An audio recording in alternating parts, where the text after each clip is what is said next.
हमारे भारतीय संविधान में ना कुछ ऐसी जबरदस्त गारंटियां दी गई हैं जो हर नागरिक को एक आज़ाद और सम्मान की जिंदगी जीने का भरोसा देती हैं। ये सिर्फ कानून नहीं है, ये तो हमारे लोकतंत्र की आत्मा है। तो चलिए आज इन्हीं मौलिक अधिकारों को थोड़ा और करीब से समझते हैं। आज हम 5 खास बातों पर गौर करेंगे। सबसे पहले, ये अधिकार संविधान में हैं कहाँ। फिर देखेंगे कि समानता और स्वतंत्रता का सही मतलब क्या है, हमारी गरिमा और आस्था को कैसे सुरक्षित रखा गया है, इन अधिकारों की रक्षा कौन करता है, और हाँ, वक्त के साथ इनमें क्या क्या बदलाव आए हैं। तो चलिए शुरू करते हैं। देखिए, किसी भी बड़ी इमारत को समझना हो ना तो उसकी नींव देखनी पड़ती है। बिल्कुल वैसे ही इन अधिकारों को जानने से पहले यह समझना जरूरी है कि संविधान में इनकी जगह कहाँ है। तो सबसे पहला और सबसे बेसिक सवाल, ये मौलिक अधिकार आखिर संविधान में हैं कहाँ? भारत का संविधान तो बहुत बड़ा है, तो ये हमें मिलते कहाँ हैं? इसका जवाब है संविधान के भाग 3 में आर्टिकल 12 से लेकर 35 तक। ये वो बेसिक आज़ादियां हैं जो हम सबको मिली हैं। असल में ये अधिकार सरकार की ताकत पर एक लगाम लगाते हैं ताकि नागरिकों की आज़ादी हमेशा सुरक्षित रहे। चलिए अब आगे बढ़ते हैं और बात करते हैं उन 2 सबसे मजबूत पिलर्स की जिन पर हमारा लोकतंत्र टिका है, समानता और स्वतंत्रता। ये सिर्फ शब्द नहीं है, ये एक इंसाफ पसंद समाज की बुनियाद है। तो पहले बात करते हैं समानता की। संविधान में वो कौन से आर्टिकल्स हैं जो ये पक्का करते हैं कि कानून के सामने सब एक बराबर हैं? यह है अनुच्छेद 14 से 18 जो समानता के अधिकार के बारे में बताते हैं।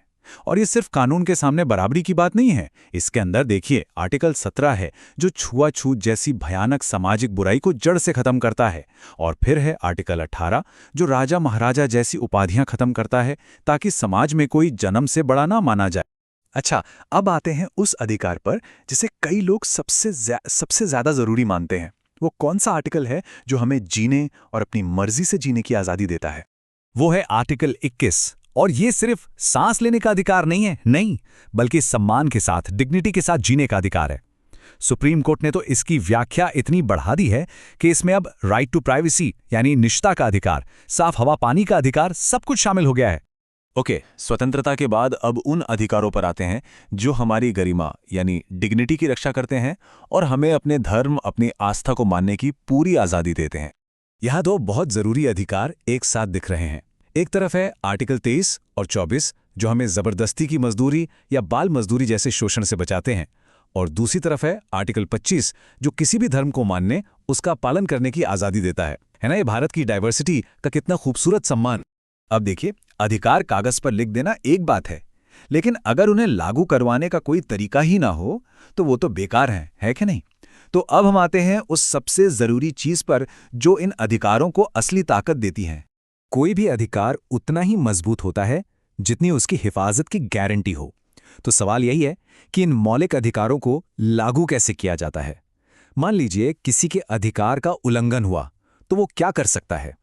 और बस यहीं पर आता है आर्टिकल 32 जिसे डॉक्टर अंबेडकर ने संविधान की आत्मा कहा था। पता है ये क्या करता है? ये हर नागरिक को एक सुपर पावर देता है कि अगर किसी के भी फंडामेंटल राइट्स का हनन हो तो वो सीधे देश की सबसे बड़ी अदालत यानी सुप्रीम कोर्ट जा सकता है। हमारा संविधान कोई पत्थर की लकीर नहीं है, ये एक जीता जागता डॉक्यूमेंट है जो वक्त के साथ बदलता है। तो चलिए अपने आखिरी हिस्से में देखते हैं कि आज की तारीख में हमारे पास कुल कितने अधिकार हैं और वक्त के साथ इनमें क्या बड़े बदलाव आए हैं। तो इतने सालों में जो भी संशोधन हुए, जो भी बदलाव आए, उन सब के बाद आज की तारीख में हमारे पास कुल कितने मौलिक अधिकार हैं? आज भारतीय नागरिकों को कुल 6 मौलिक अधिकार मिले हुए हैं। समानता का अधिकार, स्वतंत्रता का अधिकार, शोषण के खिलाफ अधिकार, धार्मिक स्वतंत्रता का अधिकार, सांस्कृतिक और शिक्षा से जुड़े अधिकार और संवैधानिक उपचार का अधिकार।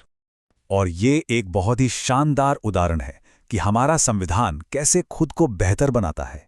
86वें संशोधन के जरिए शिक्षा के अधिकार को एक मौलिक अधिकार बनाया गया। सोचिए, इस एक कदम ने यह पक्का कर दिया कि 6 से 14 साल के हर बच्चे के लिए स्कूल जाना अब कोई ऑप्शन नहीं बल्कि एक कानूनी हक है। इसने लाखों जिंदगियां बदल दी। तो चलिए एक बार फटाफट रिवाइज करते हैं।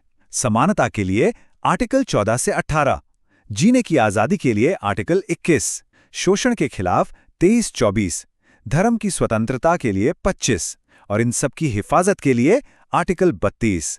ये है हमारे अधिकारों का पूरा फ्रेमवर्क। इसे याद रखना बहुत जरूरी है।